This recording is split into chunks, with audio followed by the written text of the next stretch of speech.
Subscribe कीजिए हमारे channel summer TV Urdu को और साथ दबाइए इस बेल आइकन को लेटेस्ट स्पोर्ट्स अपडेट और करंट अफेयर्स वीडियो देखने के लिए।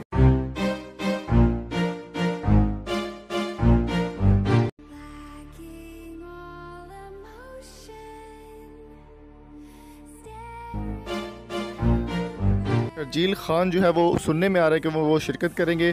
दोस्तों शर्जील खान की अगर बात की जाए तो शर्जील खान पर बैन लगा हुआ है स्पॉट फिक्सिंग के मामले में। उन पर पाबंदी लगा दी गई थी पीसीबी की जानिब से 5 साल के लिए।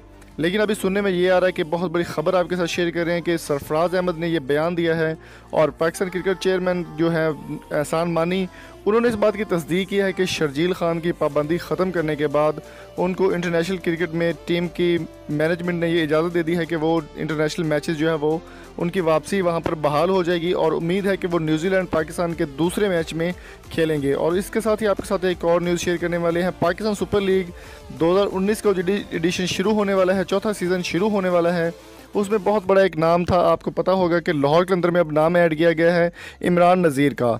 अभी सुनने में ये आ रहा है कि इमरान नज़ीर भी जो है वो भी वापस आएंगे और इस टीम में थोड़ी सी चेंजिंग की गई है, जो कि पाकिस्तान वर्सेस न्यूजीलैंड का जो स्क्वाड है उसमें थोड़ी सी तब्दीली की गई है, जिसका सरफराज अहमद ने बाकायदा तौर पर ऐलान किया है।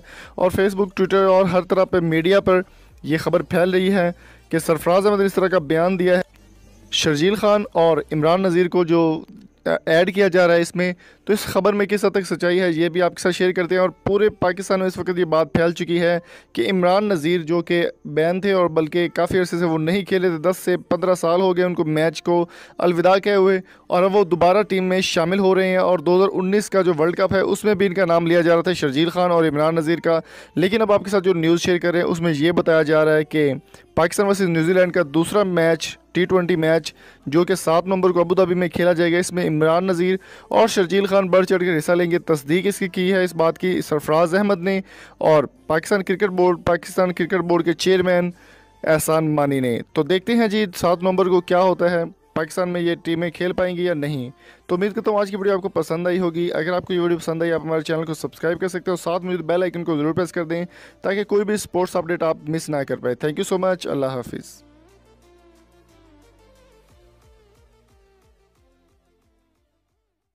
तो दोस्तों उम्मीद करता हूँ आज की वीडियो आपको पसंद आई होगी। अगर आपकी वीडियो पसंद आई, चैनल को सब्सक्राइब जरूर कीजिएगा। Thank you so much. Allah हाफिज़।